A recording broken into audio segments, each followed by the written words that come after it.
Kita mula dulu kan. Sementara kita tunggu yang lain masuk. Auzubillahi minasyaitonirrajim. Bismillahirrahmanirrahim. Alhamdulillah rabbil alamin. Wassalatu wassalamu ala asyrafil anbiya'i wal mursalin wa ala alihi wa sahbihi ajma'in. Rabbi shrah li sadri wa yassir li amri wa hlul 'uqdatam min lisani yafqahu qawli. Rabbi yassir wa la tu'assir wa tamim bi khair. Assalamualaikum warahmatullahi wabarakatuh. Saya ucapkan kepada Al-Fadhil Ustaz yang bersama dengan kita pada malam ni. Sihat ya Ustaz? Alhamdulillah, Alhamdulillah Doktor. Alhamdulillah. Okey, jadi kita insyaAllah Ustaz kita akan meneruskan kita dalam tak silap saya last kali fasal ketiga kan pengajian Akidah Islamiah yang kita lompat sikit terus ke tajuk yang akhir tu. Jadi kita dah belajar pasal mazhab salaf dan mazhab khalaf tak silap saya. Dua mazhab tu. Jadi hari ini kita kesinambungannya. Jadi tanpa melengahkan masa, saya serahkanlah majlis kita kepada Fadil Ustaz. Silakan Ustaz. Assalamualaikum warahmatullahi wabarakatuh. Bismillahirrahmanirrahim. Alhamdulillah rabbil alamin wassalatu wassalamu ala asyrafil anbiya'i wal mursalin wa ala alihi wa sahbihi ajma'in. Rabbi shrah li sadri wa yassir li amri wa hlul 'uqdatam min lisani yafqahu qawli. Subhanaka la ilma lana illa ma 'allamtana innaka antal alimul hakim. Wa la haula wa la quwwata illa billahil 'aliyyil 'azim. Allahumma la sahla illa ma ja'altahu sahla wa anta taj'alus sa'ba wal hazana idza syi'ta sahla. Terima kasih kepada Dr. Madinah dan semua sahabat-sahabat yang hadir pada malam ni.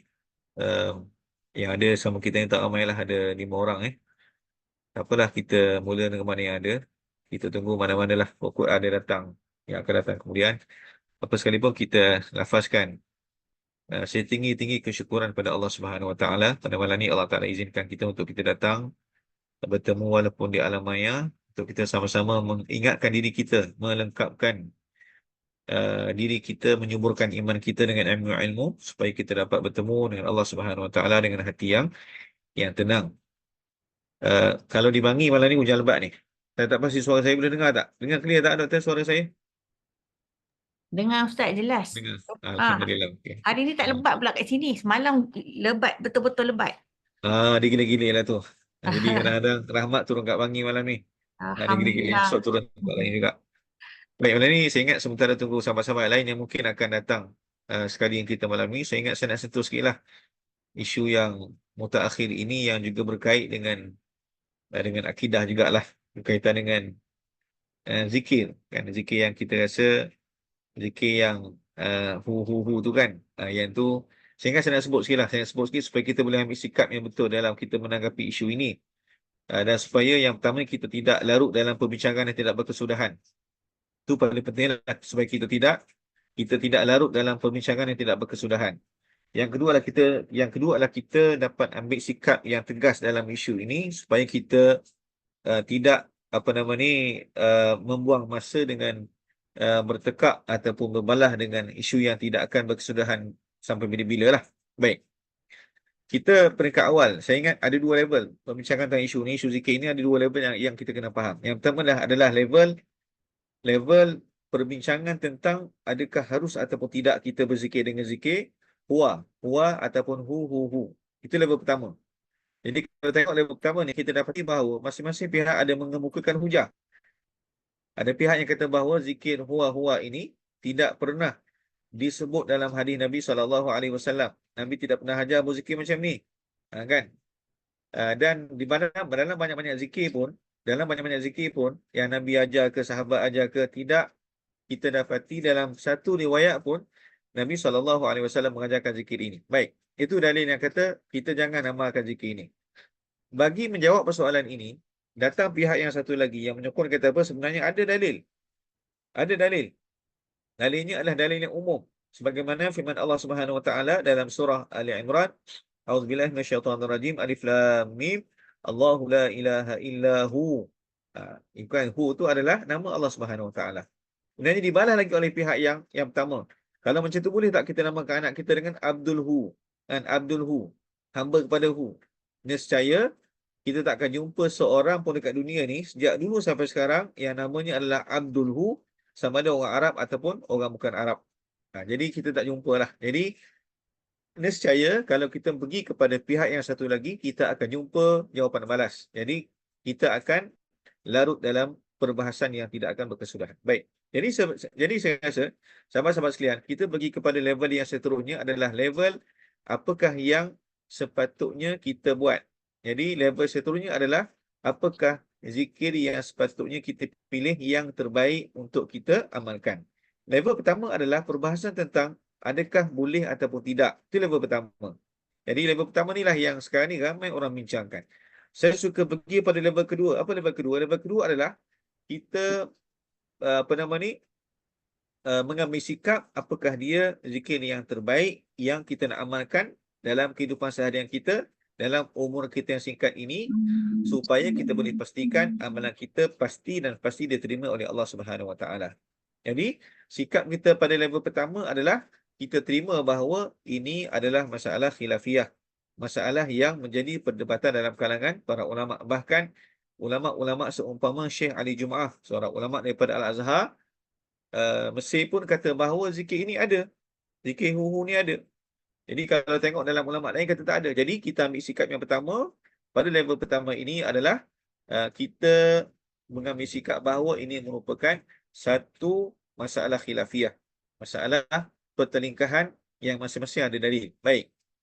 Kita bagi pada level kedua adalah kita tanya pada diri kita, zikir apakah yang kita nak amalkan untuk melengkapkan kerohanian kita, untuk melengkapkan amalan kita. Baik. Sudah pastinya kita akan berpandukan kepada salah satu hadis Nabi SAW daripada hadis 40 Imam Nawawi, di mana Nabi SAW pernah bersabda, "Alaikum bisunnati."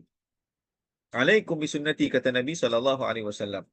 Alaikum bisunnati wa sunnatil khulafa'ir rasyidin al-mahdiyyin.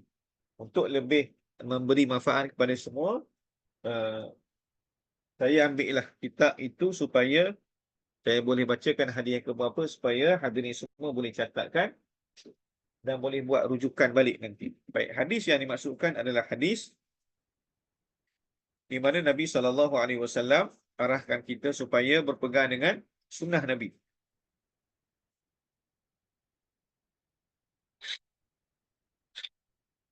Baik.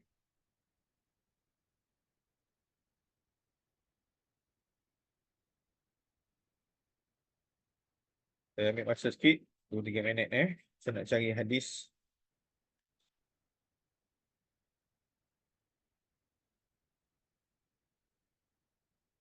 Ya.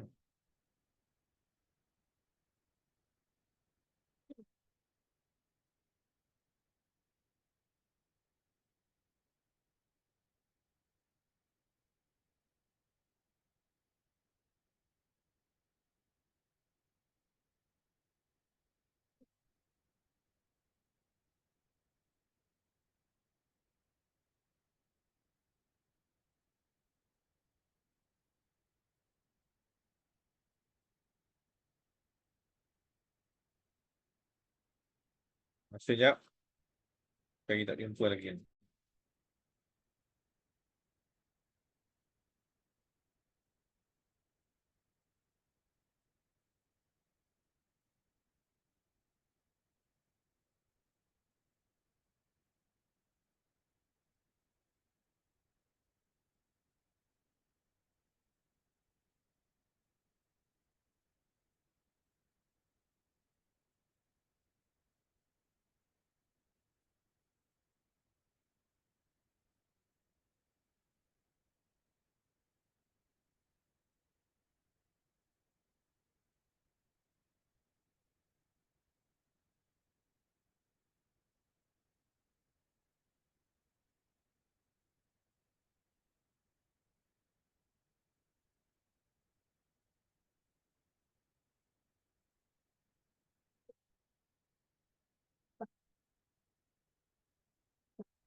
Baik. Hadis ni adalah riwayat Imam Tirmizi. Nabi kata, "Alaikum bisunnati." Nabi kata, hendaklah kamu pegang pada sunnah aku, wa sunnatil khulafa'ir rasyidin al-mahdiyyin, dan juga sunnah khulafa'ur rasyidin yang mendapat petunjuk. Dan juga Nabi sebut last kali Nabi kata addu 'alaiha bin nawajis. Nabi kata hendaklah kamu pegang sunnahku ni dengan gigi geraham. Maknanya kata Nabi suruh supaya kita ni sungguh-sungguh ikut apa saja yang diperturunkan kepada kita oleh Nabi SAW kepada para sahabatnya, khasnya pada Khulafaur Rasyidin, dan Nabi suruh kita pegang dengan gigi geraham. Bermakna apa? Hadirin sekalian, kita dalam bab amalan kita kena ambil yang terbaik yang diajarkan kepada kita oleh Nabi SAW. Jadi dalam banyak-banyak amalan-amalan yang Nabi ajar, amalan-amalan zikir Nabi tunjukkan kepada kita zikir subhanallahi walhamdulillahi wala ilaha illallah wallahu akbar.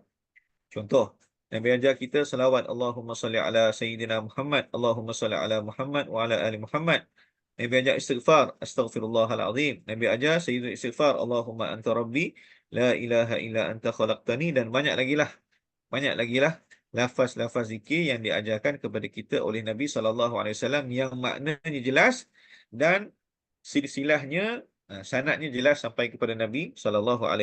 Jadi, saya kira kita ambil sikap yang kedua itu adalah kita memilih zikir yang paling terbaik yang diajarkan kepada kita oleh Nabi SAW dengan meninggalkan polemik yang berlaku dalam kalangan cendekiawan yang memikirkan ataupun yang membahaskan bahawa ini adalah boleh, ini adalah tidak boleh. Jadi saya ingat itu mukadimah kita lah pada malam ini untuk kita mengambil sikap terhadap polemik yang sedang berlaku dalam media sosial kita pada hari ini. Jadi kita tinggalkan polemik itu, kita terus kepada kita pilih amalan yang terbaik lah yang diajarkan kepada kita oleh Nabi SAW. Sebab apa? Sebab apa? Hadirin sekalian, sebab contoh dalam bab fiqh kan kita belajar dalam bab fiqh. Kalau kita sapu kepala, dalam mazhab Syafi'i ni boleh sapu hatta 3 helai rambut boleh, 1 helai rambut boleh sapu. Tapi saya rasa tak ada seorang pun yang buat macam tu kan. Sebab Imam Syafi'i bicarakan persoalan boleh ataupun tidak. Bukan masalah afdaliyah. Bukan masalah yang terbaik. Kalau terbaik, kalau kita sapu semualah kepala, kita sapu semua kepala lah. Itu yang terbaik. Tapi kalau nak sapu sekadar 1 rambut pun boleh. Tapi saya rasa tidak ada orang buat macam tu. Sebab kita nak, dalam bab wuduk ni pun kita nak yang paling sempurna, yang menepati apa yang ditunjukkan kepada kita oleh Nabi SAW. Jadi saya ingat kita jelas dalam isu itu, insya-Allah, mudah-mudahan. Baik. Kita sambung kepada topik kita, muka surat 172. Muka kedua ni di bawah tajuk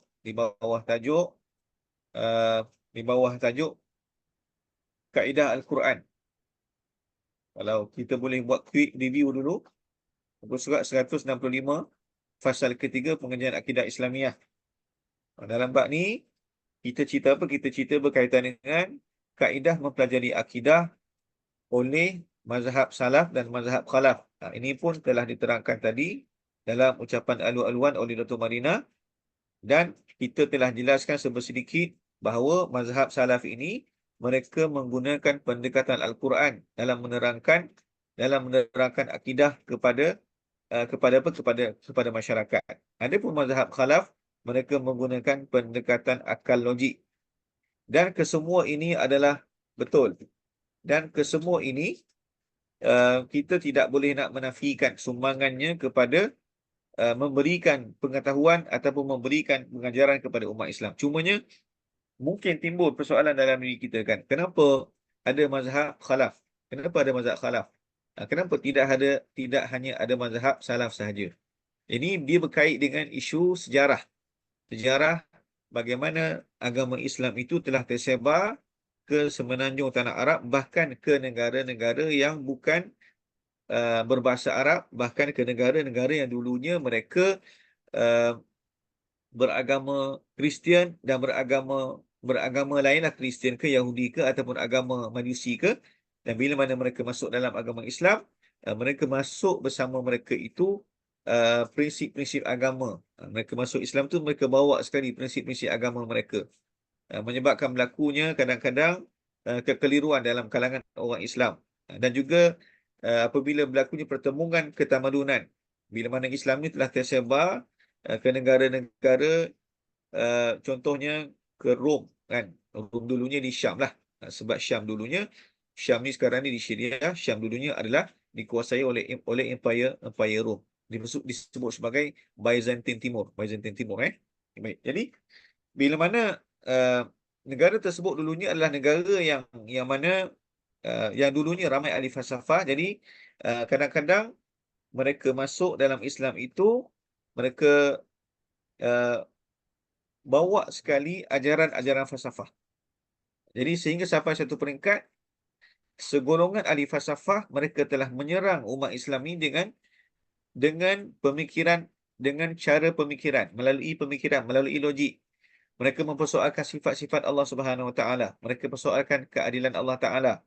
Mereka persoalkan Allah Taala ni macam mana. Jadi sebab itulah datang ulama-ulama Islam, mereka mempelajari ilmu falsafah dan mereka telah membuat kaedah-kaedah daripada falsafah juga, ilmu falsafah juga, ilmu mantik juga, ilmu logik juga, untuk membalas mula serangan-serangan yang telah dihadapkan kepada mereka oleh golongan falsafah. Menyebabkan timbulnya kaedah mempelajari akidah itu melalui kaedah falsafah ataupun kaedah ilmu kalam. Yang ini kita akan bincangkan dengan lebih lanjut lagi insya-Allah. Cuma itulah sebab kenapa berlakunya peralihan daripada kaedah mempelajari akidah ataupun tauhid ini melalui kaedah Al-Quran beralih kepada metodologi ataupun cara kaedah Al-Mutakallimin. Baik. Kita dah bincang dulu kan sikit berkaitan dengan macam mana kaedah Al-Quran. Saya pergi sikitlah muka surat. Kalau kita boleh tengok balik muka surat 165. Poin 1.1 tu kaedah Al-Quran ni apa dia? Orang yang membaca Al-Quran dan memerhati gaya dan sasarannya akan mendapati bahawa seruan Al-Quran supaya beriman kepada Allah dan yang berkaitan dengannya, apa dia? Ini kalau boleh gariskan, berpaksikan kepada asas-asas fitrah. Mana kata Al-Quran ni bila mana kita baca, Allah Ta'ala, firman Allah Ta'ala itu menyentuh menyentuh fitrah manusia ni. Sebab apa? Sebab setiap manusia ni hampir difitrahkan untuk meyakini kewujudan Tuhan pencipta alam ini. Ini kita boleh bincang dah. Mana kata manusia ni, secara fitrahnya manusia ni kita tengok beberapa fitrah manusia. Dia suka makan, dia nak makan, dia nak minum, dia nak tidur. Dia nak makan, dia nak makan, dia nak minum, dia nak tidur, dia nak berhubungan suami isteri, dan dia nak ada Tuhan, dia nak bertuhan. Itu fitrah. Sebagaimana fitrah manusia ni nak makan, nak minum, nak tidur, nak rehat, nak berhubungan suami isteri, manusia ni juga dia ada fitrah ingin bertuhan. Dan ini merupakan fitrah yang diciptakan oleh Allah Subhanahu Wa Taala. Baik. Kita tengok muka surat 167. Muka surat 167. Okey, ini Allah lah yang mencipta segala yang wujud dan alam seluruhnya. Ini Allah Ta'ala sebut dalam Al-Quran. Ini antara poin penting, poin yang menjelaskan tentang akidah tauhid. Mana kata, hadirin sekalian, zaman Nabi ni, Nabi ajar sahabat melalui Al-Quran saja.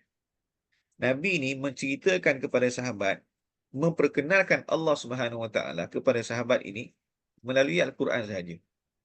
Jadi tidak adalah kaedah-kaedah ilmu kalam, tak ada. Jadi zaman Nabi tu, Al-Quran turun, ceritakan pasal akidah, terutama ketika mana Nabi di Mekah. Di Mekah ni kenapa cerita pasal akidah banyak? Sebab di Mekah ni, pada waktu itu, Islam baru saja tersebar dalam kalangan orang Quraisy, dan pada waktu itu, yang paling utama adalah dipasakkan akidah dan tauhid dalam hati umat Islam. Sebab itulah ayat-ayat yang turun, kalau kita belajar dalam ilmu tafsir, ilmu ulum Quran, ayat-ayat yang turun pada peringkat awal dinamakan sebagai ayat Makkiyah. Ayat yang diturunkan sebelum hijrah. Nabi dekat Madinah, Nabi dekat Mekah selama 13 tahun. 13 tahun ni tak cerita pasal hukum hakam. Semua cerita pasal akidah. Jadi sebab itulah ayat-ayat awal yang turun cerita pasal akidah. Baik. Apakah bentuk akidah ataupun tauhid yang turun dalam Al-Quran? Muka surat 167. Antara bentuk tauhid dan akidah yang diturunkan adalah berkaitan dengan Allah lah yang mencipta segala yang wujud dan alam seluruhnya. Itulah ayat yang telah kita bincangkan. Ayat surah Yasin, ayat 33 sampai ayat 40. Kita tak ulang lagi lah malam ni. Baik. Ulangnya pergi kepada muka surat yang seterusnya. Muka surat 169. 169, antara bentuk akidah, antara bentuk peneguhan akidah dan peneguhan tauhid yang Allah Ta'ala ceritakan dalam Al-Quran, muka surat 169, ialah Allah Subhanahu Wa Ta'ala Selain Allah Ta'ala, tiada yang mampu menjadikan sesuatu sekecil mana sekalipun. Ini adalah satu penegasan daripada Allah Ta'ala dalam Al-Quran. Selain Allah, tidak ada satu apapun yang boleh menciptakan, walaupun makhluk yang bernama lalat. Tengok muka surat 169. Allah Ta'ala ceritakan dalam surah Al-Hajj ayat 73 hingga 74. Baik. Kemudiannya tidak cukup dengan pernyataan Allah Ta'ala Maha Mencipta, Allah Ta'ala Maha Menjadikan. Kenyataannya disubuhkan lagi dengan uh, arahan daripada Allah Ta'ala dalam Al-Quran ke surat 169.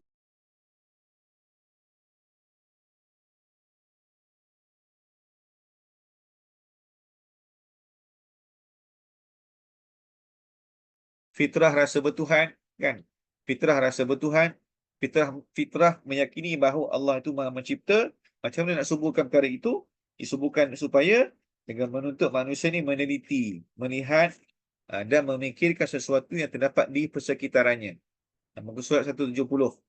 Dengan demikian akan membawa kepada keteguhan beragama dan beriman dengan penuh keyakinan. Jadi sekarang ni manusia dah tahu dah Allah Ta'ala menciptakan. Allah Ta'ala menciptakan. Dia tengok langit, Allah Ta'ala menciptakan. Dia tahu dah. Dia manusia ni hanya diyakin satu kuasa sahaja yang menciptakan. Itu fitrah manusia. Jadi sekarang ni, macam mana Allah Ta'ala suburkan fitrah itu?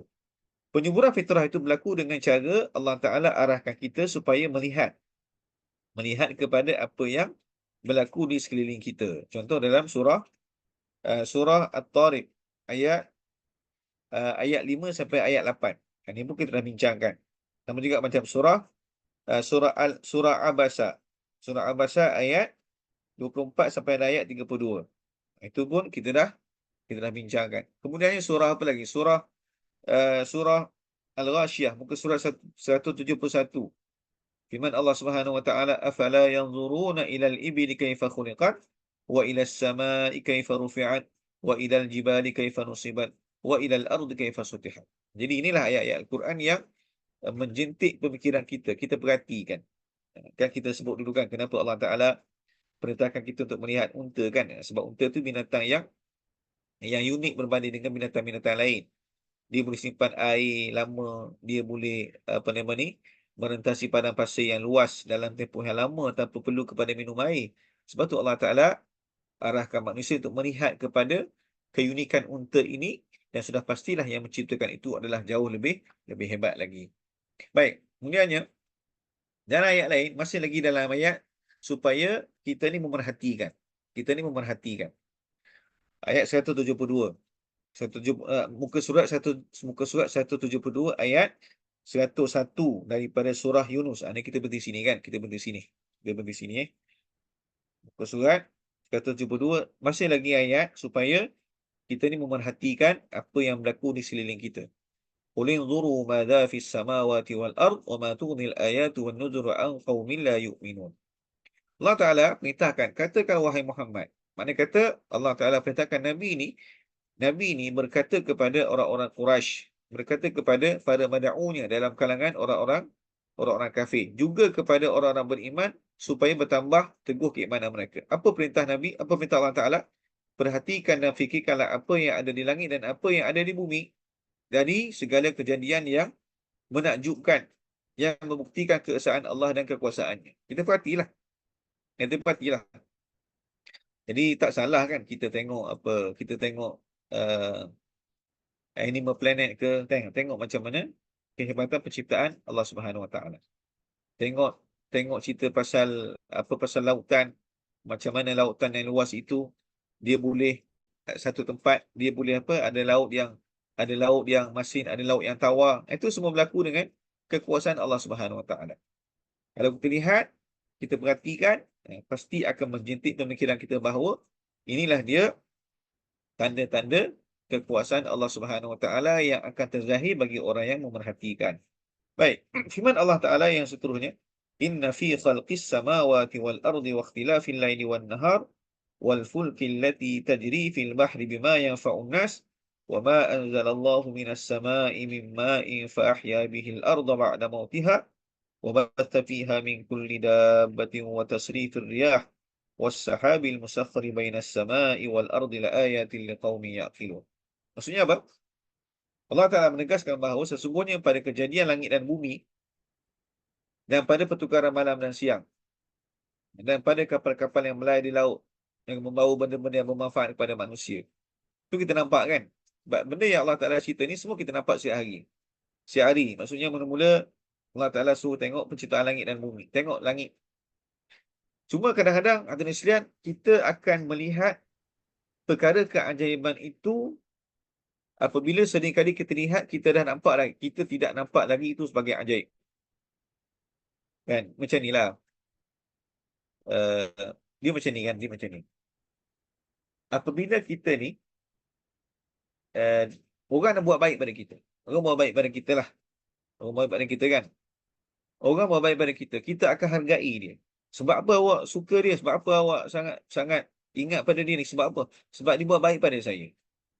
Padahal dia buat baik pada kita tu mungkin sekali, mungkin dua kali. Tapi kita ingat jasa-jasa dia. Sebab apa? Dia sebab jarang-jarang bila mana orang yang jarang-jarang buat baik pada kita.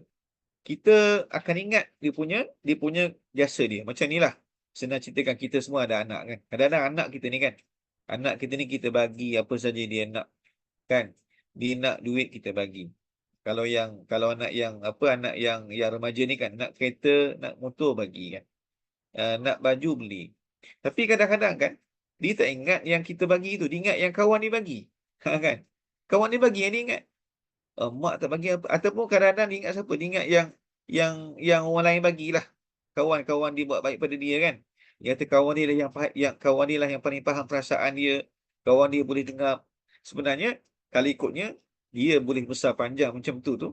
Kalau mak ayah tak jaga, tak bagi makan, tak boleh dia macam tu. Jadi macam itulah. Dia kadang-kadang sama macam ni kan. Kita bila mana kita dah setiap hari kita dapat nikmat yang free, percuma banyak.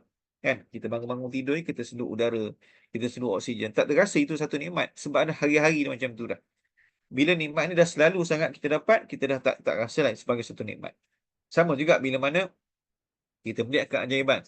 Kita keluar daripada rumah, kan? Kita tengok, kita keluar pagi-pagi, matahari keluar, kemudiannya matahari tegak, kemudiannya begitulah setiap hari. Sampai kan kita dah jadi mangli dah, kita lali dah. Kita tak merasa dah itu merupakan satu kebesaran Allah Subhanahu Wa Taala. Sedangkan kita dituntut untuk memerhatikan. Tengok langit, kemudiannya bangun pagi tengok macam mana fajar kan, kita selepas sembahyang subuh. Tengok dia panggil apa? Fajar Shadiq. Fajar Shadiq ni dia terang, dia terang terus. Dia akan cerah terus. Kalau fajar Kadhib ni dia terang sekejap, dia gelap balik. Itu sebelum subuh kan. Kita tengok macam mana matahari kan, kalau kita kadang-kadang mungkin kita pergi bercuti sekali kan, kita tengok matahari tepi pantai macam mana dia terbit. Itu semua kebesaran Allah Subhanahu Wa Taala, dan itu semua kalau kita perhatikan, kita akan kata apa? Subhanak. Maha suci Allah. Kalaulah Allah Ta'ala tidak aturkan, dia tak akan berlaku. Dan inilah yang Allah Ta'ala sebut sesungguhnya pada kejadian langit dan bumi. Langit 7 lapis, bumi 7 lapis, yang kita nampak 1 lapis je. Kan? Dan pada pertukaran malam dan siang, ni kita malam esok, kita oleh kerana kita dah set dalam minda kita dah. Selepas beberapa jam akan siang, kemudiannya akan malam. Jadi kita tak nampak kehebatan penciptaan alam ni sebab dia dah berlaku secara rutin dalam kehidupan kita. Dan Allah suruh kita lihat kepada kapal-kapal yang melayar di laut dengan bawa benda-benda yang bermanfaat kepada manusia. Kapal-kapal tu macam mana boleh terapung matahari? Kita tidak melihat sebagai suatu keajaiban sebab kita lahir-lahir dan nampak kapal terapung. Kan? Kita tak nampak benda itu sebagai satu benda yang hebat. Demikian juga pada air hujan yang Allah Ta'ala turunkan dari langit, lalu Allah hidupkan dengannya tumbuh-tumbuhan di bumi sesudah matinya. Ini pun kalau kita ada peluang kan, kita duduk kat taman, mesti ada kan, laman depan rumah kita tu, kita ada pasu. Kita ambil lah beberapa biji benih, kita letak dalam tu, dan kita tidak rasa satu benda yang pelik bila mana kita letak, contohnya kita letak benih bendi 3-4 biji kan. Lepas 3-4 hari kita nampak tumbuh tunas. Kita nampak itu adalah satu rutin kejadian alam. Sedangkan itu semua tidak akan berlaku kalau tidak diatur oleh Allah Subhanahu Wa Taala. Sebab tu kita tengok macam mana satu biji yang bulat, yang kecil tu kan, yang kecil tu 3 biji ke 4 biji kita letak dalam tanah, kita semai, kita siram, tengok esok dia tumbuh, lusa akhirnya tumbuh pokok yang besar. Kan tumbuh. Saya suka tanam pokok bendi sebab dia cepat tumbuh. Cepat tumbuh, lepas tu dia pun senang nak uruskan. Kan kita nak makan pun mudah, kan tak perlu belilah. Jadi dalam tempoh semula kita dah boleh makan dah. Jadi semua benda tu kita dituntut untuk suburkan iman kita. Kita kena tengok semua tu dan kita relatekan dengan kebesaran Allah Subhanahu Wa Taala. Baik. Demikian juga pada peredaran angin dan awan yang tunduk kepada kuasa Allah terapung-apung di antara langit dengan bumi. Sesungguhnya pada semuanya itu ada tanda-tanda yang membuktikan keesaan Allah Subhanahu Wa Taala. Jadi semua itu, semua fenomena alam ni kita lihat, kita perhatikan dan kita didikkan dengan kebesaran Allah Ta'ala, dapat pahala. Jadi jangan ingat kita pergi berjalan tu dapat pahala, kan? Nak pergi hiking ke, bolehlah pergilah. Pergi hiking, dapat pahala sebab kita tengok alam ini cantik macam mana, subhanallah. Pokok ni kan, pokok yang pelbagai. Kita pergi dalam hutan kan. Saya rasa kan tak ada seorang pun yang boleh tahu. Kalau kita pergi dalam, contoh kita pergi dalam hutan tu, ni pokok jenis apa, ni pokok jenis apa, ni pokok jenis apa. Pokok jenis apa. Saya orang kampung. Ayah saya orang kampung. Dia ada kebun kan. Saya ingat zaman saya budak-budak tu saya pergi. Ada benda saya tanya, memang dia kata, ni pokok ni pokok. Tapi ada setengah keadaan, ni daun apa bah? Tak tahu bah. Orang kampung tak tahu. Maksudnya, orang biasa kebun pun tak tahu. Maknanya kata betapa sikitnya pengetahuan kita tentang alam yang ni baru kita nampak ni. Belum lagi yang dalam tanah, yang dalam laut, yang dalam sungai, yang belum lagi sampai kepada pengetahuan kita. Dan bila kita perhatikan, maka kita akan dapati bahawa betapa luasnya kekuasaan Allah Subhanahu Wa Taala. Baik. Muka surat 173 bawah tu. Kalau boleh gariskan perenggan tu, demikianlah dan seterusnya. Banyak lagi terdapat ayat Al-Quran yang menggalakkan penelitian dan pemikiran dalam kebanyakan surah. Terutamanya surah-surah Makkiyah yang menekankan permasalahan iman dan akidah. Ini garis ke perenggan ni. Sebab surah Makkiyah ni kita ingat dia sebut surah Makkiyah. Contoh, surah Makkiyah, surah yang mula-mula diturunkan. Surah Al-Alaq. Cerita pasal akidah. Iqra' bismi rabbikal ladzi khalaq. Khalaqal insana min 'alaq. Iqra' wa rabbukal akram. Alladzi 'allama bil qalam. 'Allamal insana ma lam ya'lam. Menceritakan tentang penciptaan manusia. Akidah. Jadi ayat Makkiyah, surah-surah Makkiyah, surah yang diturunkan sebelum hijrah, ceritakan tentang akidah. Baik. Kemudiannya, yang bawah sekali itu, pusat 173. Al-Quran menggunakan kaedah ini. Kaedah apa kaedah ini? Kaedah penelitian.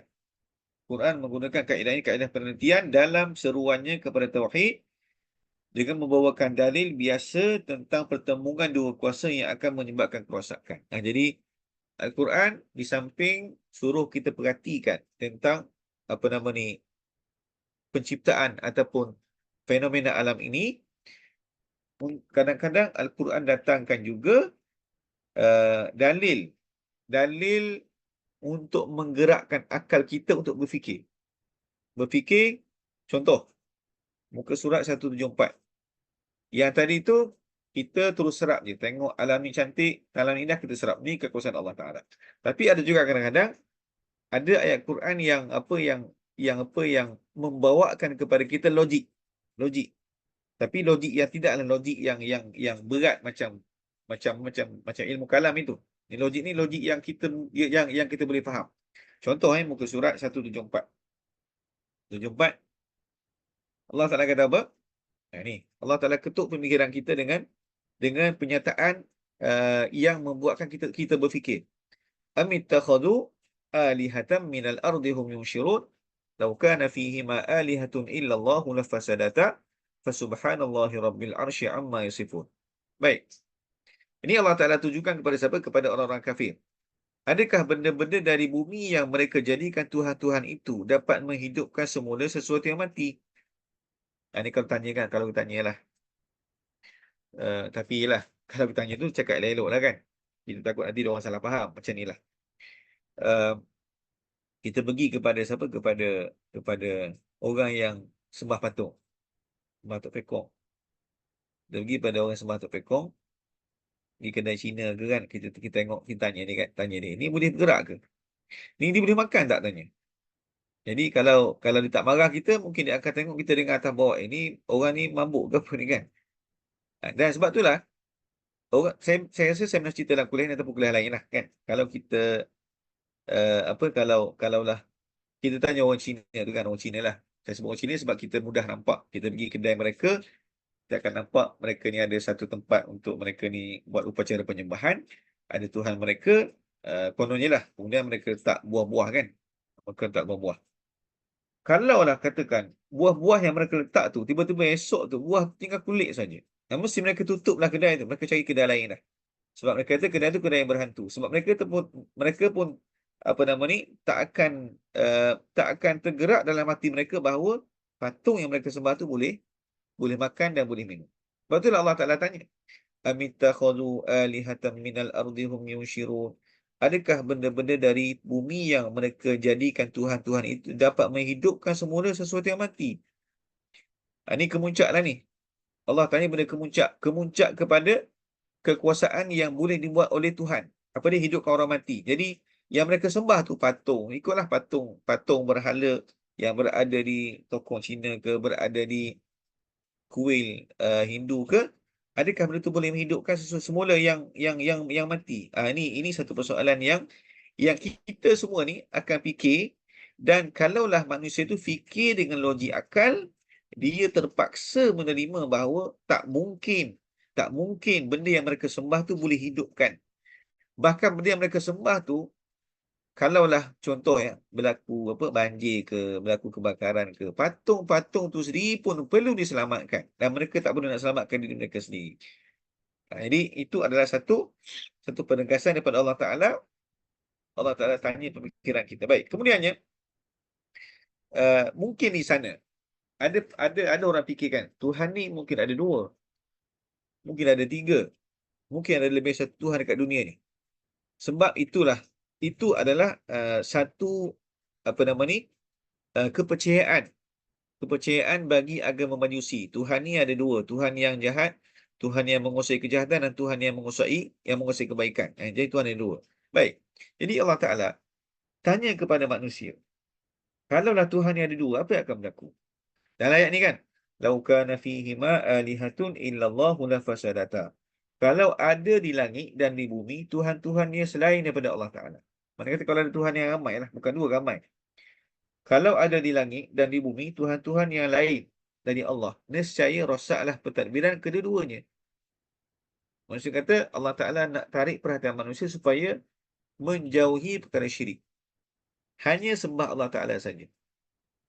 Sebab itulah kan, kalau kita perasan kalau kita tengok dalam sejarah para Nabi dan Rasul, saya nak kembali pada yang kita bincang awal tadi, iaitulah fitrah bertuhan. Fitrah bertuhan.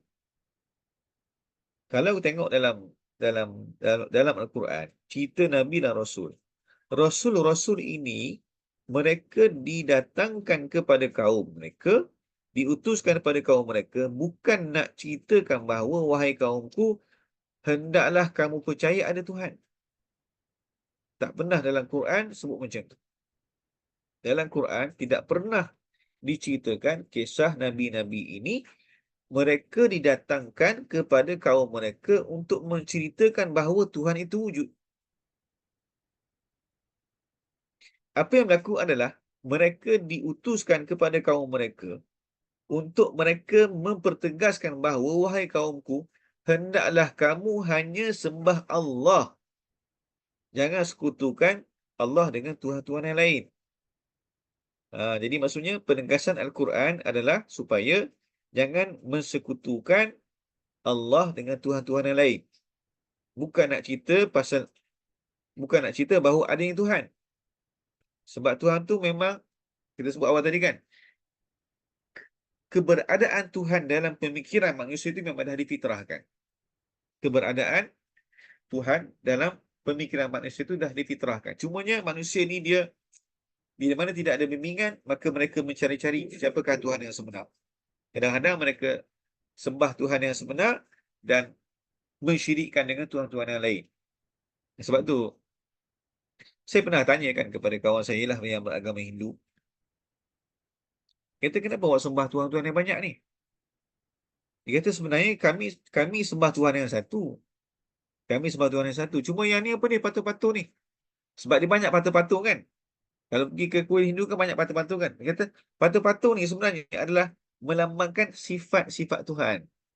Sifat-sifat Tuhan. Sebab tu kalau tengok dalam agama Buddha, tokoh-tokoh Cina kan ada patung yang apa yang gemuk, ada patung yang janggut panjang yang menggalembing. Itu melambangkan sifat-sifat Tuhan. Tapi hakikatnya mereka sembah satu Tuhan. Itu kata mereka lah. Tapi apa yang mereka buat, mereka telah mensyirikkan, mensekutukan Tuhan dengan Tuhan-Tuhan lain.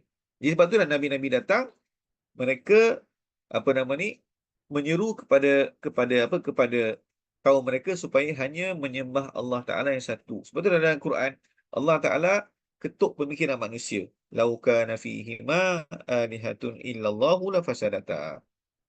Kalaulah ada di langit dan di bumi Tuhan-Tuhan yang lain dari Allah, nescaya rosaklah pentadbiran kedua-duanya. Sebab apa? Akal manusia pun tak akan dapat fikir. Kalaulah dalam konteks alam yang besar ini ada banyak Tuhan, macam mana akan berlaku? Sebab Tuhan ni masing-masing nak tunjuk power dia. Contoh kan, kalau dekat Malaysia ni lah. Dekat Malaysia ni ada 2 orang Perdana Menteri. Tak payah ramai lah, 2 orang je. Kan? Seorang kata nak turunkan harga barang, seorang kata nak naikkan harga barang. Jadi masing-masing akan melawan. Sama lah kalau dekat alam ini ada banyak Tuhan. Tuhan ni kata nak turunkan hujan, Tuhan ni kata nak kemarau. Tuhan ni kata nak jatuhkan musibah, Tuhan ni kata jangan dulu. Jadi masing-masing akan melawan. Jadi itu adalah logik akal manusia. Tak mungkin dalam satu alam ini ada banyak Tuhan yang menguasai. Dan kereta kan, driver kan, dan kereta ke kapal terbang ke, mesti ada seorang je yang drive. Ini tidak boleh ada 2 steering, kena 1 steering saja. Baik. Kemudiannya Allah Taala ketuk lagi pemikiran manusia. Mattakhadallahu min waladin wa ma kana ma'ahu min ilah idzal la dhahaba kullu ilahin bima khalaqa wa la ala ba'dhum ala ba'd subhanallahi amma yasifun. Yang maksud Allah tidak sekali-kali mempunyai anak dan tidak ada sama sekali sebarang Tuhan bersertanya. Jadi Allah Taala beritahu hakikat. Allah tak ada anak. Allah tak ada anak.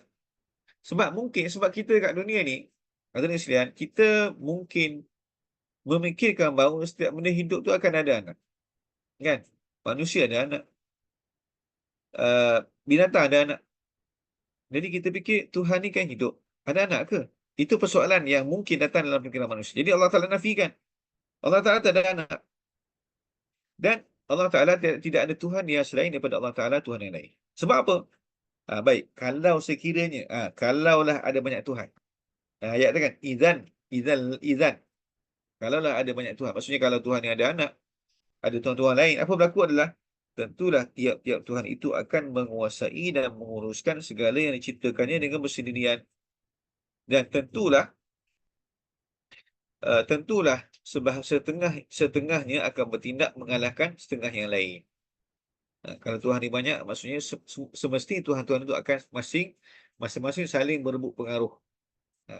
Kalau Tuhan ni banyak, masing-masing akan berebut pengaruh. Sama kalau Tuhan ni ada anak, maka mestilah anak ni akan berpengaruh, akan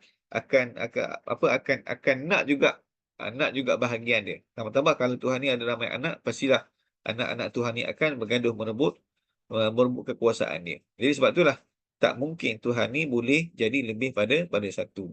Jadi dalil alam ini boleh apa dalilnya alam ini boleh teratur keadaannya sebab hanya ditadbir oleh satu Tuhan sahaja. Allah itu Allah Subhanahu Wa Taala. Baik. Kemudiannya muka surat 175 Al-Quran juga menjelaskan keesaan Allah. Allah Taala Quran jelaskan Allah Taala itu esa dengan apa? Dengan tanda apa? Dengan tanda hanya wujud satu peraturan sahaja. Peraturan tu diikuti oleh semua alam, semua makhluk yang diciptakan oleh Allah Subhanahu Wa Taala.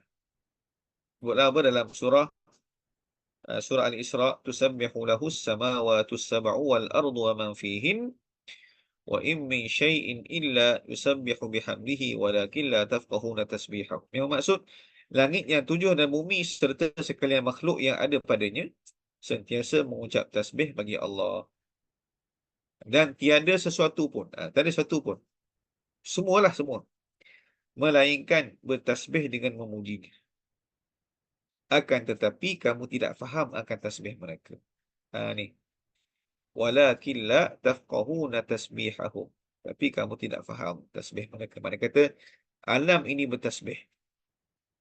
Pokok bertasbih, semut-semut bertasbih, haiwan-haiwan bertasbih memuji Allah Subhanahu Wa Taala. Ni cumanya Allah Taala kata apa? Walakin la tafqahuna tasbihahum. Tapi kamu tidak faham tasbih mereka. Tapi janganlah pula kaitkan dengan bahasa semut pula. Kan? Kan apa bahasa Mama Ghufran kan, bahasa semut lah, bahasa bidadari lah, bahasa cacing lah, bahasa apa lagi, macam-macam bahasa kan. Bahasa cacing, bahasa bidadari, bahasa semut, semua sama je. Maqali rahmatan ma'allah. Maqali rahmatan ma'allah. Saya tak pelik lah, saya tak pelik. Dia tu dah macam tu dah. Yang saya tak pelik lah dia sebab orang gila ni ramai. Orang gila ni ada kan. Tak pelik orang gila. Tapi saya pelik macam mana orang boleh ikut dia. Kan?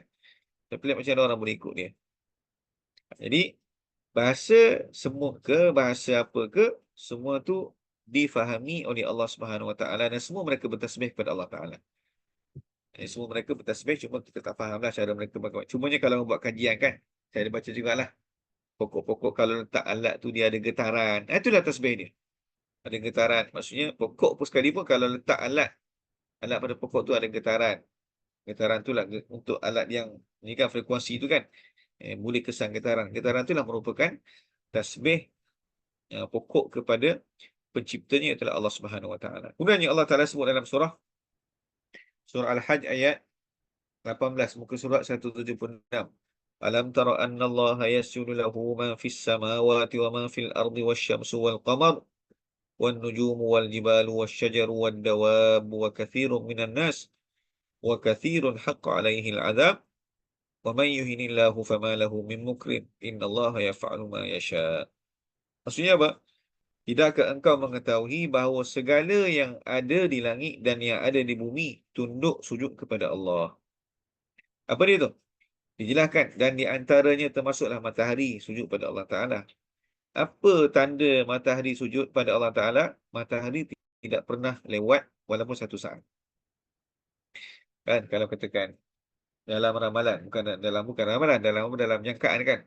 Kan dia ada kan? Matahari terbit pukul berapa. Pernah tak dia lewat? Tak pernah lewat kan? Kalau orang buat kan orang buat waktu syuruk. Waktu duha bila kan? Matahari terbit jam 7.13. Itulah waktu dia. Kan? Kemudiannya matahari terbenam, contohnya waktu maghrib pukul 7. Sekarang ni waktu maghrib pukul 7.05. Kita dapati bahawa pukul 7.05 matahari terbenam. Erti matahari sentiasa mengikut arahan Allah Ta'ala. Apa lagi? Bulan, bintang-bintang. Apa tanda bintang-bintang bulan-bulan ni ikut perintah Allah Ta'ala? Tandanya mereka sentiasa berada di orbit yang sama. Mereka sentiasa berada di orbit yang sama. Kan? Mereka tak belaga lah. Sampai sekarang, kita dapati setiap malam bulan ada, setiap hari matahari ada, artinya mereka sentiasa mematuhi perintah Allah Ta'ala. Bintang-bintang, gunung ganang, pokok-pokok kayu, binatang-binatang, serta sebahagian besar dari manusia. Maknanya kata ada manusia yang tidak ikut perintah Allah Ta'ala.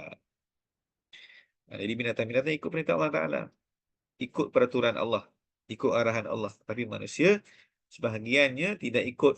Dan sebab itulah kata Allah Ta'ala, dan banyak pula di antara manusia yang berhak ditimpa azab disebabkan kekufurannya dan maksiatnya.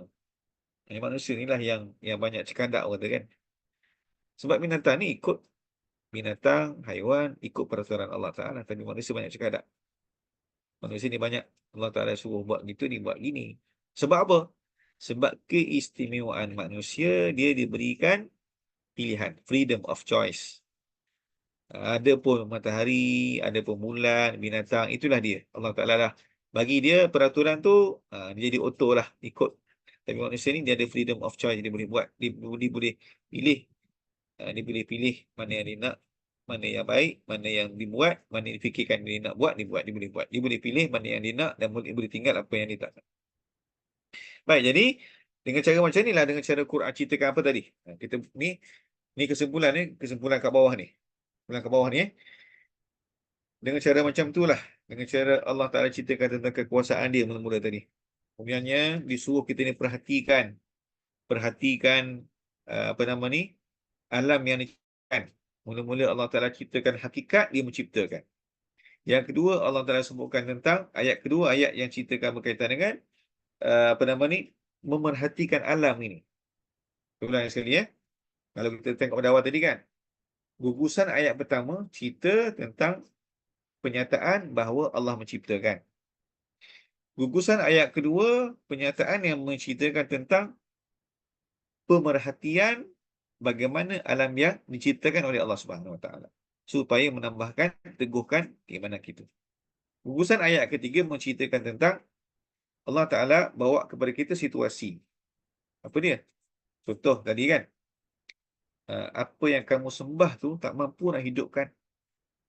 Dan Allah Ta'ala bawa situasi, kalaulah langit dan bumi ni ada Tuhan yang ramai, nescaya akan saling berlaku kerosakan di alam ni. Sebab Tuhan-Tuhan tu akan masing-masing nak tunjukkan kekuasaan dia. Jadi sebab itulah, kesimpulannya apa dia? Kesimpulannya adalah, dengan cara Al-Quran menggunakan kaedah ini untuk mensabitkan kekuasaannya yang pertama, untuk mensabitkan ilmunya, dan untuk mensabitkan yang ketiga kekuasaan dan keesaannya. Dan cara ini adalah selari dengan fitrah. Manusia boleh faham cara macam ni. Tak kira dia siapa. Kalau ilmu kalam, kalau kita belajar ni, dia satu ilmu yang perlu kepada memerah akal. Memerah akal, kita nak faham pun kita kena fokus betul-betul. Tapi kalau cara Quran ni cara santai, relax, tenang. Dan kata kat sini, cara ini adalah selari dengan fitrah dan memuaskan hingga jauh di sudut hati manusia menerima dan mematuhinya, walaupun dia seorang etis yang menggunakan akal. Dia golongan yang etis pun, yang dia banyak menggunakan akal logik pun, dia terpaksa terima. Kan contoh kan, etis kalau carilah etis mana-mana sekalipun, dia tak akan boleh terima bahawa kalau dia tak akan boleh terima bahawa alam ini ada dua Tuhan. Tak boleh terima. Sebab logik itu salah. Logik, kalau bawakan alam ini dua Tuhan, bawa kepada satu negara tu ada dua pemimpin, dua Perdana Menteri, tak akan boleh stabil negara tu. Logik kat situ.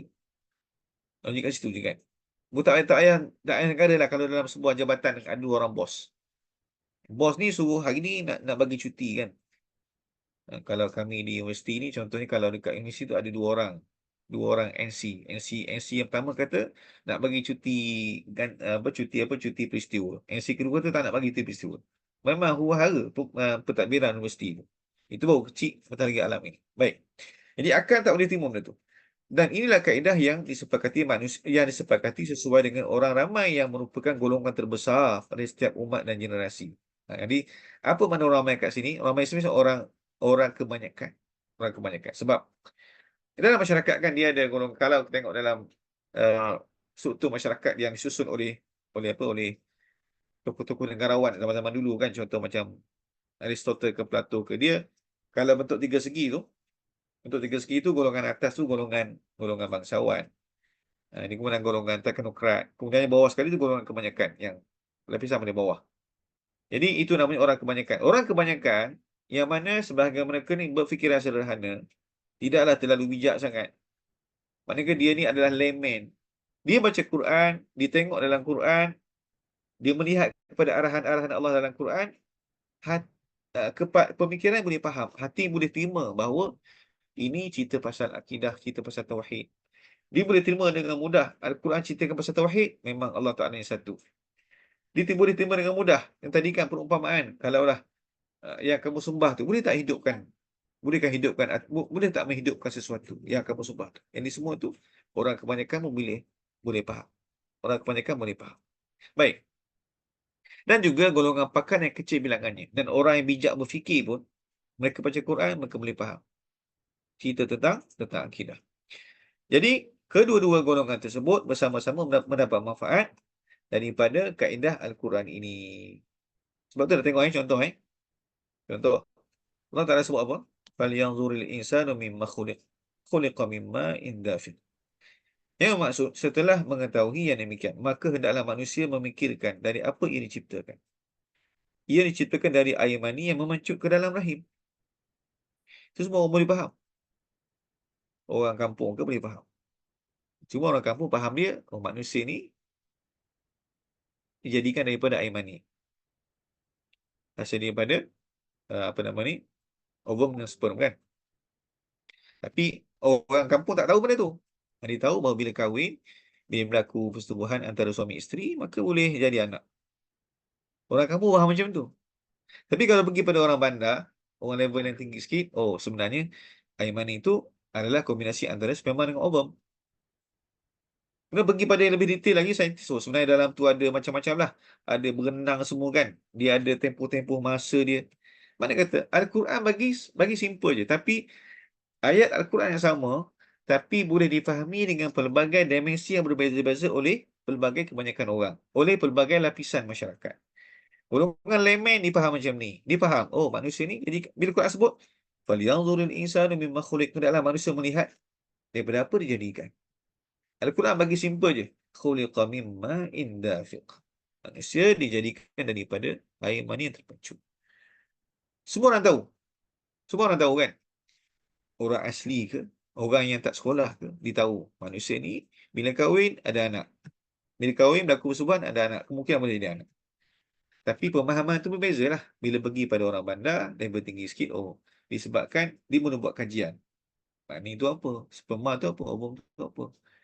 Jadi ayat yang sama, tapi boleh difahami dengan pelbagai dimensi oleh pelbagai lapisan ataupun golongan masyarakat. Baik, baik. Ini penjelasan muka surat 177. Pandangan umum terhadap firman Allah Taala ini yang atas tadi tu, falyanzuril insan mimma khuliq, menimbulkan keimanan yang mudah dengan keajaiban kekuasaan Allah Taala. Bagi orang kampung mudah faham. Orang baca sekali mudah faham.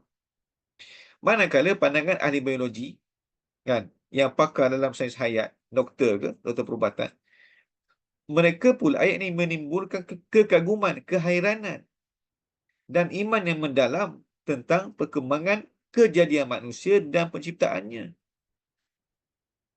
Dia tengok kan, sebab daripada air mani jadi darah, jadi daging, tulang-tulang, kemudiannya jadi manusia. Ni tangan yang kita ada depan ni, mata yang kita ada ni, telinga kita ada ni, asal daripada mani. Yang jadi darah, jadi daging, bentuk manusia. Kan, kita ada anak kan. Anak kita sejak kecil kita tengok. Biasanya orang ni jarang pisah dengan anak ni kan. Orang mungkin pisah dengan anak ni 2-3 hari. Kan? Kalau pergi kursus pun mungkin seminggu 2 minggu. Dia masa dia tengok depan mata anak dia besar. Macam mana boleh besar? Dan sebelum tu dia tengok kan. Orang perempuan mesti lebih memahami lah bila mengandung. Mengandung kan. Dia rasa pergerakan anak dalam perut dia. Maka orang yang saintis ahli biologi lah, dia akan menimbulkan kehairanan, dikaji, macam mana boleh jadi macam tu ya? Kalau tidak ada satu kuasa yang mengatur, menggerakkan, mesti benda ni tak akan berlaku. Sebab tu lah Tuhan suruh tengok. Tuhan suruh fikirkan. Falyanzuril insanu mimma khuliq. Kecuali segelintir daripada mereka. Siapa ni? Ni orang yang kepala ni lah. Orang yang degil lah. Orang yang dia tengok, dia perhatikan macam mana mani bertukar jadi darah, bertukar jadi daging, jadi tulang. Oh, dia tak rasa apa-apa. Dia tak rasa ni bukan Tuhan, bukan Tuhan. Ni tak ada Tuhan. Segelintir je yang akan degil macam tu. Ada pun sebahagian besar manusia yang diberikan akal fikiran yang waras dan akan fikirkan benda tu bahawa oh memang ini tanda kekuasaan Allah Subhanahu Wa Taala. Baik. Begitu juga ini yang kedua sikit ya. Begitu juga pandangan awam tentang langit. Langit kita tengok langit kan. Gemelipan bintang-bintang ni, saya sebut awam ni saya lah. Saya kan sebab saya tak bukan ahli astronomi, dan barangkali sebahagian kita lah tengok bintang, sinaran matahari, bulan akan membangkitkan keimanan kepada pentadbir alam ini dan keagungannya. Tengok kat atas, tengok bulan, bintang, oh hebat sungguh. Tapi macam saya sebut tadi lah, awal tadi kan, bila kita tengok kadang-kadang sebab ada hari-hari tengok tak nampak hebat lah. Tapi kalau kita mungkin masuk kawasan, pergi bandar Kuala Lumpur ke, pergi Putrajaya, oh banyak lampu, hebatnya lampu sepanjang jalan. Sedangkan kat atas langit itu dah bertahun-tahun, beribu tahun dah macam tu, tapi kita tak perasan. Tapi maksudnya kalau kita layman, saya lah layman tengok, oh ni adalah tanda Allah Ta'ala kuasa. Bulan, bintang, kan? Kemudiannya bersilih gantilah malam, bulan, siang, matahari. Bagi saya limit, bagi kita semua ni, oh, ini tanda Allah Ta'ala kuasa. Tapi bagi ahli astronomi, muka surat 178, bagi ahli astronomi, dengan pengetahuan yang luas berkenaan pergerakan bintang-bintang dan putarannya, peraturan penciptaan, kedudukannya, lebih mampu mengenali keagungan tersebut dan lebih mengagumi pencipta dan pentadbirnya. Bagi orang yang lebih tahu lagi lah. Dan bagi ahli astronomi, oh, dia kata, bintang ni dulu tak ada ni. Oh, ni bintang ni dia sebutkan. Ada bintang yang apa, nama-nama lah. Bintang ni muncul, bintang ni umur berapa tahun, kan? Kemudian bintang ni dah mati. Itu bagi astronomi, dia akan melihat bahawa dia akan mengkaji kedudukan bintang macam mana, dan ada bintang-bintang yang baru dijumpai. Oh, hebat. Maka dia akan menambahkan rasa takjub dan kagum. Sama juga macam, demikian juga orang kebanyakan dan ahli fisiologi yang mahir tentang fungsi-fungsi organ. Ahli psikologi yang mahir tentang kejiwaan dan ahli falsafah, semuanya boleh terkesan dengan kaedah ini mengikut tahap persediaan dan pencapaian. Betul kan? Kalau doktor perubatan, dia nak jadi doktor pakar. Doktor pakar ni, kita tak jumpa doktor pakar, dia pakar semua benda. Ada tak kita jumpa doktor pakar? Oh, dia ni pakar apa ni? Dia pakar jantung, pakar mata, pakar ENT. Ada doktor Madina? Tak ada kan? Ada? Tak ada. Kita jumpa ni doktor pakar jantung. Pada jantung tu, saya rasa besar ni jantung ni. Besar mouse ni kot jantung. Kan? Besar ni je jantung ni. Tapi nak pakar kepada satu benda ni, belajar bertahun-tahun. Bagi saya, tengok jantung macam, tapi bagi orang yang kaji, sebenarnya dalam jantung tu ada urat-urat yang halus. Dalam jantung tu kalau sekejap, kalau tertutup sikit je dah habis kita punya sistem, apa nama ni, saluran darah tersumbat habis. Bagi orang kaji, dia akan dapat lihat subhanallah, kebesaran Allah Subhanahu Wa Taala. Ini sebab itulah, apa nama ni, kalau tengok uh, ayat ke bawah sekali, ayat ke bawah sekali tu. Ayat muka surat 178. Alam tara anna Allah anzala minas sama'i ma'an fa akhrajna bihi thamaratin mukhtalifan alwanuha wa minal jibali judanun wa bidun wa humrun mukhtalifun alwanuha wa gharabibu sud wa minan nasi wad dawabi wal an'ami mukhtalifun alwanuhu kadzalik innama yakhshallaha min ibadihi al-ulama innallaha azizun ghafur. Yang bermaksud, tidakkah engkau melihat bahawa Allah menurunkan hujan dari langit, lalu kami keluarkan dengan air hujan itu buah-buahan yang berlain-lain jenis dan rupanya. Hujan yang sama, tapi hujan yang menimpa pohon. Menimpa pohon, ada yang jadi buah durian, ada jadi buah rambutan, buah anggur, macam-macam. Buah yang lain, tapi air sama. Dan di antara gunung ganang ada pula yang mempunyai jalur-jalur serta lorong-lorong putih dan merah. Nanti boleh Google. Boleh Google apa yang Quran sebut ni, apa nama ni, gunung ganang yang berwarna-warni. Memang ada. Memang ada. Saya tak ingat tempat dekat mana, tapi memang ada. Jadi sebenarnya, Quran sebut, tapi benda yang pasti, benda tu bukan kat tanah Arab lah. Bukan tanah Arab. Mana kata, itu satu ijaz, satu mukjizat Quran lah. Mana kata Quran turun cerita pasal fenomena yang berlaku jauh di tanah Arab, daripada tanah Arab. Dan itulah fenomena apa? Fenomena gunung-gunung yang ada jalur-jalur, ada lorong-lorong putih, ada merah, warna-warni. Dan demikian pula di antara manusia dan binatang-binatang yang melata serta binatang-binatang ternak, ada yang berlainan jenis dan warnanya.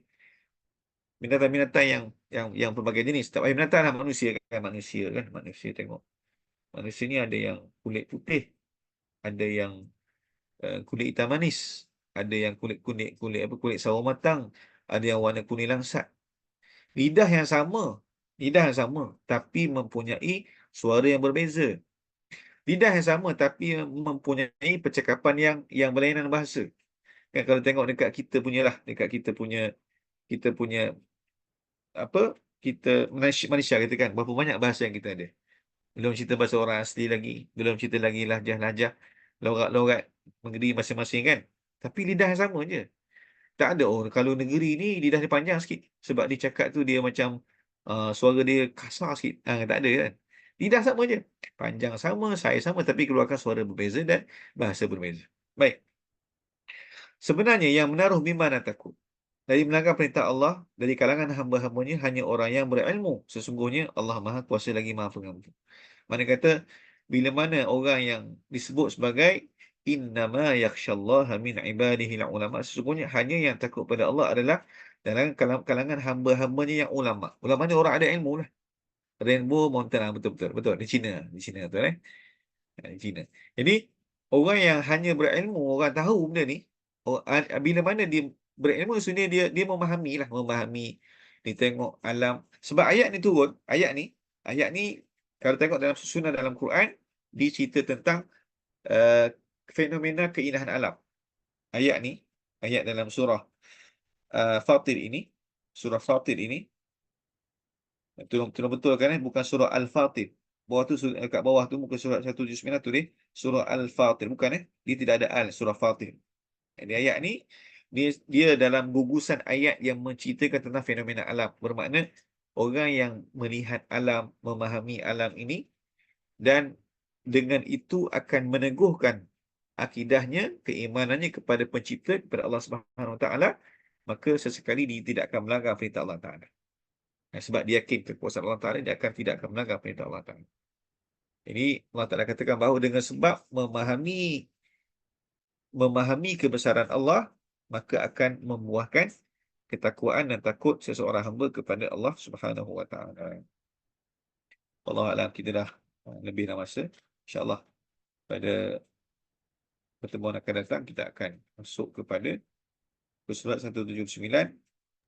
Start pada Al-Quran tidaklah menjelaskan pembuktiannya dari sudut pandangan yang nyata sahaja. Baik, ini kita akan uraikan nanti. Cuma kesimpulan pada malam ini ialah saya nak cerita bahawa itulah cara pembelajaran akidah di zaman Nabi SAW, di zaman sahabat-sahabat Nabi, di zaman para tabi'in. Mereka hanya memerhatikan, mereka hanya meneliti apa yang ada di dalam Al-Quran, sebab Al-Quran itu memberikan kefahaman kepada manusia tanpa mengira latar belakang mereka. Macam tadilah ayat yang sama tapi difahami dengan pelbagai dimensi oleh pelbagai peringkat atau pelbagai golongan masyarakat dalam satu-satu masyarakat manusia. Allahu a'lam. Saya serahkan balik kepada pengurusi. Terima kasih kepada Ustaz. Jadi saya membukalah kita ada sebarang soalan nak tanya pada Ustaz. Silakan boleh type ataupun boleh bertanya terus pada Ustaz ya.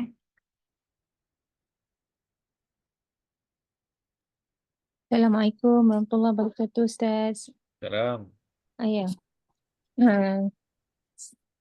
Saya alhamdulillah lah bila kita belajar berkenaan dengan apa ni dalam kitab yang kita gunakan ni kan, alhamdulillah dia tersusun lah semua ayat-ayat Al-Quran yang membuktikan ketauhidan Allah Subhanahu Wa Taala dan boleh menjadi orang kata rujukan lah sebab dah tersusun semua cantik ayat tu kan. Tapi macam setelah kita mempelajari ni, bagaimana kita nak macam sehari-hari kita kan tugasan kita sebagai khalifah di muka bumi ni kan, macam ada sedikit rasa ingin berdakwah lah, berdakwah. Maksudnya kita ada dua, mungkin berdakwah kepada kalau orang Islam kita untuk memperbaiki lagi atau memperingati apa ni kepada kawan-kawan Muslim kan. Tetapi macam mana kalau kita nak bawa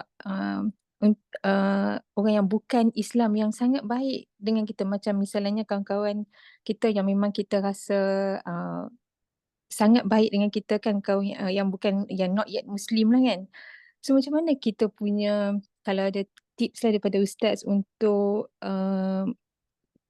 macam mana untuk bawa kepada menjentik hati mereka untuk apa ni orang kata beriman lah, beriman dengan Allah Subhanahu Wa Taala. Macam mana melihat Islam, kadang-kadang dia pun tak fikir, dia macam macam tadi Ustaz cakap kan, kalau kita tak berfikir, memang kita tak dapat melihat keadaan alam yang memang sangat indah ciptaannya kan, macam diri kita sendiri dalam kandungan. Misalnya kalau tak fikir tak boleh. Tapi macam mana kalau kita nak ada tips untuk memula atau menjentik perbualan lah untuk membawa uh, kepada arah ni untuk kawan-kawan kita yang not yet Muslim. Okey. Saya suka soalan ini macam ni. Um, saya nak bawa satu soalan tu kepada satu kejadian yang berlaku zaman Nabi SAW. Kan kalau kita ingat dalam sirah kita belajar kan Nabi telah arahkan sahabat berhijrah ke Habsyah. Bila mana tekanan yang kuat oleh masyarakat Quraisy kepada orang Islam, Nabi arahkan sahabat hijrah ke Habsyah. Antara yang pergi ke Habsyah adalah Ja'far bin Abi Talib. Empat saudara Nabi lah. Sepupu Nabi. Ja'far bin Abi Talib pergi ke Habsyah. Dan bila mana sampai ke Habsyah, orang Habsyah ni, Raja Najasyi beragama Kristian. Dan bila mana sampai di sana, mereka dapat suaka politik. Dan mereka dapat layanan yang baik. Orang Quraisy tak puas hati. Dihantarnya kepada Raja An-Najasyi ni, dihantar dua orang tokoh yang handal dalam diplomasi. Salah seorang adalah Amr bin As. Untuk pujuk Raja An-Najasyi supaya pulangkan orang Islam ni semula ke pangkuan orang Quraisy supaya mereka boleh seksa lagi. Jadi mereka buat apa? Mereka pergi dan mereka provokasi raja ni. Kata, kamu tahu tak bahawa orang Islam yang datang kat sahabat-sahabat Muhammad tu, yang datang jumpa kamu tu, wahai Najasyi, wahai raja, mereka ni memperkatakan kepada kamu perkara yang tidak baik. Jadi memang betul lah. Memanglah dari sudut hakikatnya orang Islam tidak percaya sebagaimana orang Kristian percaya. Betul tak? Jadi dekat sini kita nampak bila mana Raja An-Najasyi memanggil Ja'far bin Abi Talib untuk menjawab pertuduhan itu, menjawab soalan itu. Yakni Nabi Muhammad telah ajar perkara yang berselisih dengan ajaran Kristian, dengan ajaran Nasrani yang dianuti oleh Raja Najasyi pada waktu itu. Jadi kita lihat bagaimana kecerdikan ataupun kebijaksanaan Ja'far bin Abi Talib yang menjadi ketua delegasi bagi orang Islam. Maka dia buat apa? Dia cari persamaan yang ada antara orang Islam dan orang Kristian. Apa persamaan dia? Kesemua orang Islam dan orang Kristian sangat-sangat menghargai dan memandang tinggi Maryam alaihissalam. Lalu, apa yang dibuat oleh Ja'far bin Abi Talib? Dia telah membacakan surah Maryam. Jadi surah Maryam itu dibacakan dengan menceritakan perihal Maryam alaihissalam. Maryam yang telah hamil tanpa kehadiran seorang suami. Maryam telah dicemooh oleh pengikutnya, dan itu semua ada dalam Bible yang dianuti oleh orang Kristian, oleh Nasrani. Maka menyebabkan Raja Najasyi menangis. Dia kata apa yang keluar daripada ajaran Muhammad dan ajaran kami adalah daripada sumber yang satu. Maka disuruh disuruhnya orang Quraisy ni, delegasi ni, Amr bin As balik. Dan tetap dia nak supaya orang Islam ni berada di bawah jagaan ni. Apa kesimpulan cerita ni? Kita kena cari persamaan antara kita dengan orang-orang kawan bukan Islam kita. Kan contoh, saya ambil contoh lah. Kalau kita dengan Kristian. Jadi, kalau kita mesti mereka ni ada satu masa mereka akan pergi kepada amalan yang menjadi dicur keagamaan mereka. Kan contohnya kan, nak pergi sembah, nak pergi sembahyang hari Ahad ke. Dia tanyalah dia. Tanya kan. Kita masuk sikit-sikit. Macam mana sembah, macam mana Jesus. Kita cuba nak bawakan. Kami pun percaya bahawa Nabi Isa ni adalah Nabi Isa ni ada special kedudukannya di sisi kami. Kita bawa sikit-sikit lah, bawa sikit-sikit. Dan kalaulah kawan kita tu orang yang terpelajar, lagi mudah. Saya ingat kalau boleh kita cari satu buku yang mana buku tu tajuk dia adalah ni, kalau ada buku ni bagus ni. Ni buku ni bagus. Apa buku ni 20 Most Common Question About Islam. Ni oleh Dr. Zakir Naik.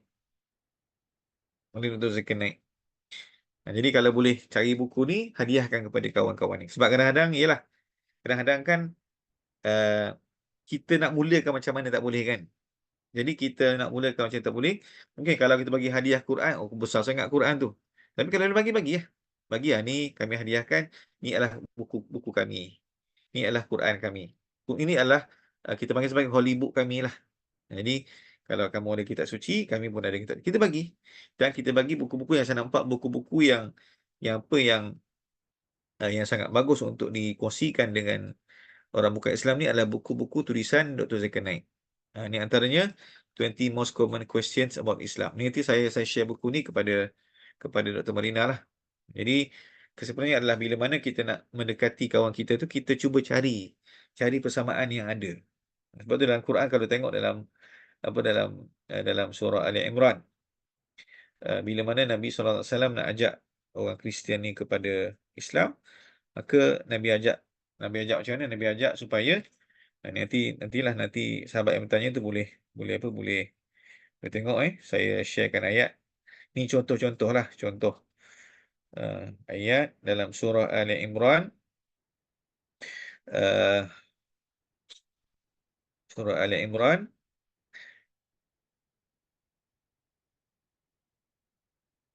Allah Subhanahu wa taala berfirman, A'udzubillahi minasyaitonirrajim.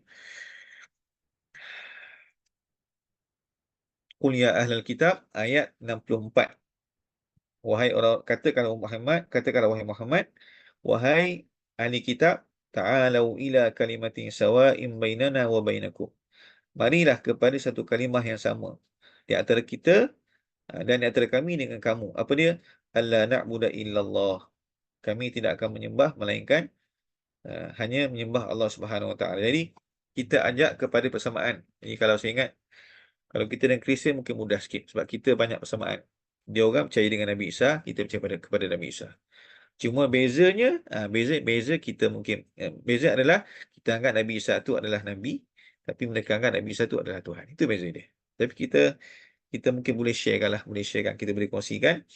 Dan kalau kita tak mampu nak kongsi secara terperinci, mungkin kita rasa kita tak mampu, kita mungkin boleh hadiahkan buku yang saya sebutkan tadi itu. Dan boleh hadiahkan Quran dalam versi bahasa Inggeris, ada terjemahan sekali ke, mungkin boleh. Sebab kadang-kadang kan mereka tidak berpeluang. Mereka tidak berpeluang untuk mengetahui apa yang kita tahu. Sebab itulah saya pun setuju dengan apa yang Dr. sebut tadi tu kan. Sangat-sangat sedih bila mana orang non-Muslim yang baik, tapi dia tak jumpa dengan Islam. Sebab apa? Sebab bukan dia tak nak, tapi mungkin tidak ada orang yang berani sampai kepada dia. Saya ingat lagi ni last sebelum saya tutup. Sebagai bagi semangat kepada doktor lah. Syakiri ni seorang pendakwah lah yang masuk Islam. Dan bila mana dia masuk Islam, dia kata saya sangat kecewa. Masa tu dia agak emosi lah masa dia bagi ceramah pada kami kan.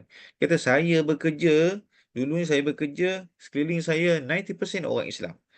90% orang Islam, tapi tidak ada seorang pun yang datang kepada saya ceritakan apa itu Islam. Sehingga saya bila mana saya berkapa dengan seorang perempuan Melayu, bila nak berkahwin, barulah saya kena masuk Islam. Bukan nak pilih Islam. Sampaikan mula-mula saya kata apa? Apa pasal ni? Takkanlah nak kahwin pun kena tukar agama. Jadi kadang-kadang kita ni, yalah, termasuklah saya sendiri kan. Kita kadang-kadang kita terlalu rasa macam, Kang cakap apa Kang? Kang dia kata apa pula Kang? Jadi kita pun rasa, kita sendiri kadang-kadang kita takut dengan pelbagai andaian sebelum kita mulakan. Ini pengalaman saya juga. Menjaga perasaan mungkin juga.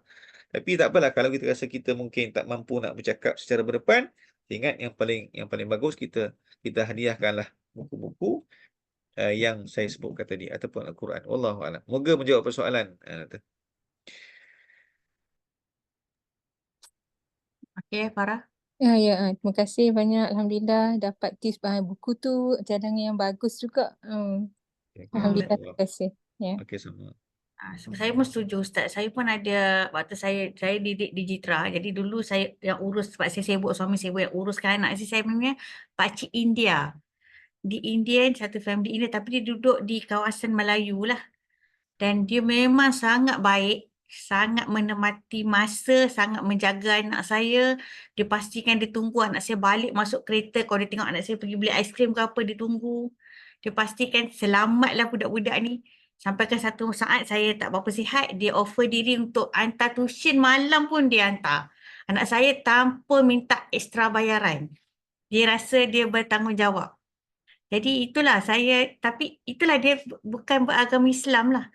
Cuma yang saya masih ingat setiap kali kalau saya solat, saya sujud, saya selalu doa minta Allah buka hidayah Islam pada dia lah. Sebab memang satu family semua baik. Tapi dia pemegang agama Hindu rasanya yang memang kuat lah. Jadi kita tak tahu macam mana kita nak bawa dia kan. Tapi memang akhlak dia memang baik lah. Doktor dan semua orang yang ada kat sini lah malam ni kan. Agaknya kan kalau orang tu mati kan, dia tak sempat terima Islam. Kita nak kata apa kat dia? Itulah, saya takut dia cari kita ke akhirat. Kan? Okey, baik. Saya timbulkan persoalan yang terakhir sebelum kita keluarkan. Macam mana kedudukan orang yang bukan Islam, yang berada di negara Islam, dia dengar pasal Islam tapi dia tak masuk Islam. Sebab apa? Sebab mungkin dia dengar tu daripada sumber yang tak betul ke, yang tak sahih ke. Ni macam mana kedudukan dia di hari akhirat nanti? Itu persoalan yang saya rasa kita akan kupas dalam pertemuan akan datang, insya-Allah. InsyaAllah. Jadi saya rasa kita boleh tutup majlis kita Ustaz Dia tanpa kalau tak ada soalan lagi insyaAllah dah pukul pun dah lewat sikit Ustaz. Minta maaf Ustaz. Jadi kita tutuplah Ustaz majlis kita dengan sedikit bacaan doa dan seterusnya tasbih kafarah dan suratul As. Silakan Ustaz. أعوذ بالله من الشيطان الرجيم بسم الله الرحمن الرحيم الحمد لله رب العالمين والصلاة والسلام على أشرف الأنبياء والمرسلين وعلى آله وصحبه أجمعين. Ya Allah Tuhan kami, ampunkan dosa kami ya Allah, ampunkan dosa ibu dan ayah kami ya Allah. Ya Allah, ampunkan dosa pasangan kami ya Allah. Ya Allah, ampunkan dosa anak-anak kami ya Allah, dan juga cucu kami ya Allah, dan semua keturunan kami ya Allah, dan adik-adik kami ya Allah. Ya Allah Tuhan kami, islahkanlah hati kami ya Allah, jagalah hati kami ya Allah. Ya Allah, bimbinglah hati kami ya Allah. Ya Allah, jadikanlah kami hamba-Mu yang sentiasa taat dan patuh pada perintah-Mu ya Allah. Ya Allah, ringankanlah hati kami untuk sentiasa melaksanakan ketaatan kepada-Mu ya Allah. Ya Allah, jauhkanlah kami daripada segala perkara maksiat dan dosa ya Allah. Ya Allah, jauhkanlah kami daripada segala mara bahaya ya Allah. لا إله إلا أنت سبحانك إنا كنا من الظالمين ربنا ظلمنا أنفسنا وإن لم تغفر لنا وترحمنا لنكونن من الخاسرين ربنا هب لنا من أزواجنا وذرياتنا قرة أعين واجعلنا للمتقين إماما ربنا آتنا في الدنيا حسنة وفي الآخرة حسنة وقنا عذاب النار وصلى الله على سيدنا محمد وعلى آله وصحبه وسلم سبحان ربك رب العزة عما يصفون وسلام على المرسلين والحمد لله رب العالمين سبحانك اللهم بحمدك أشهد أن لا إله إلا أنت أستغفرك وأتوب إليك والعصر إن الإنسان لفي خسر إلا الذين آمنوا وعملوا الصالحات وتواصوا بالحق وتواصوا بالصبر السلام عليكم ورحمة الله وبركاته. Waalaikumsalam. Terima kasih Ustaz. Terima kasih semua. Sama-sama. Assalamualaikum. Sama-sama. Assalamualaikum warahmatullahi wabarakatuh. Okay, saya off kita tutup InsyaAllah kita jumpa Isnin depan ni untuk kuliah hadis. Assalamualaikum. Assalamualaikum. Assalamualaikum.